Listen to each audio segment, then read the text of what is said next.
Hare Krishna devotees, welcome to Shloka Day. Today's Shloka, Shloka number 6 of chapter 14. Tatra sattvam nirmalatvat Tatra sattvam nirmalatvat prakashakamanāmayam prakashagamanāmayam sukhasangena bhadnāti sukhasangena badhnati jnanasangena chanagha. jnanasangena chanagha. Word for word meaning translation and pervert by His Divine Grace Srila A.C. Bhaktivedanta Swami Prabhupada, Srila Prabhupada ki jai. Tatra, Tatra, there, sattvam, sattvam, the mode of goodness, the mode of goodness, nirmalatvat, nirmalatvat, being purest in the material world, being purest in the material world, prakashakam, prakashagam, illuminating, illuminating, anamayam, anamayam, without any sinful reaction, without any sinful reaction, sukha, sukha, with happiness, with happiness, sangena, sangena, by association, by association, bhadnati, badhnati, conditions, conditions, jnana, jnana, with knowledge, with knowledge, sangena, sangena, by association, by association, cha, cha, also, also, anagha, anagha, O sinless one. O sinless one, Translation, O sinless one, O sinless one, the mode of goodness, the mode of goodness, being purer than the others, being purer than the others, is illuminating, is illuminating, and it frees one and it frees one from all sinful reactions. from all sinful reactions. Those situated in that mode become conditioned by a sense of happiness and knowledge. By a sense of happiness and knowledge. So Krishna is now speaking about the three gunas and how it actually impacts us, influences us. So in 3 consecutive shlokas, each of the 3 gunas and their effect on us is going to be described. In this particular shloka, the Lord is talking about Sattva gun. In the 7th shloka, the Lord will talk about Rajogun. In the 8th shloka, the Lord will talk about Tamoguna. So Prabhupada is writing, the living entities conditioned by material nature are of various types. So if 3 colors are mixed in different proportions with each other, you have so many different variations and combinations. One is happy, another is very active, and another is helpless. So the people in Sattva Gun are considered to be happy. The people in Rajagun are always chasing something, always busy, busy, busy. And of course, the people under the influence of Tamogun are considered to be helpless.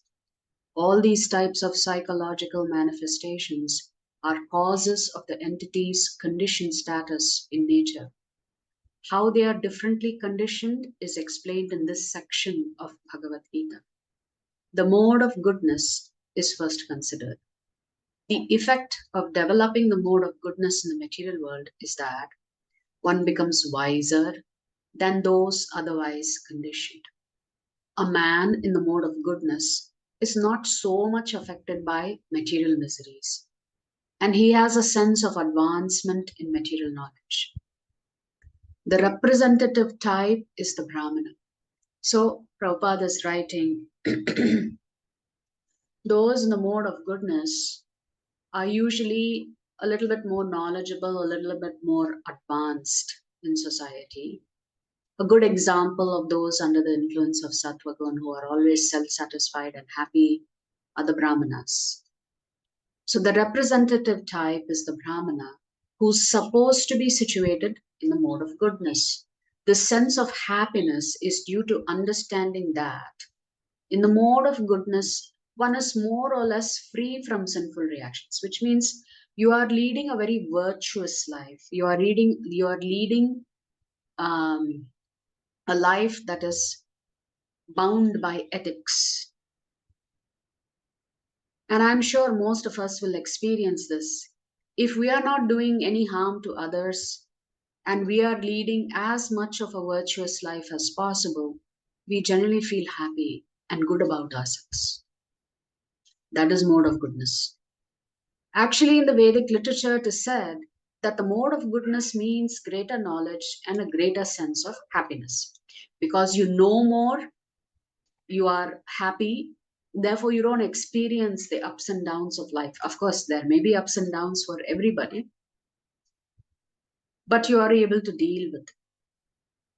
But even the mode of goodness is not good. It's ideal if you're leading a material life, but it is not good if you want to lead a spiritual life. The difficulty here is that when a living entity is situated in the mode of goodness, he becomes conditioned to feel that he is advanced in knowledge and is better than others. What happens is that you get a feeling of superiority. Thank God I am not suffering like the others. I know better.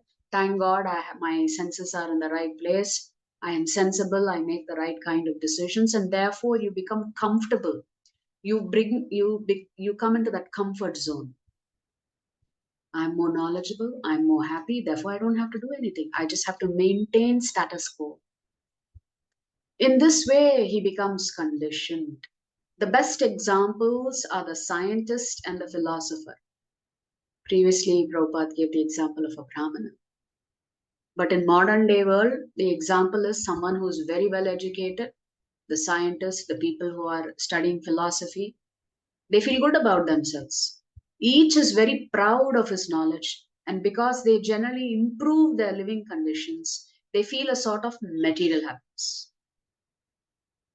This sense of advanced happiness in conditioned life makes them bound by the mode of goodness of material nature, which means even if you're in Sattva gun, you are in jail.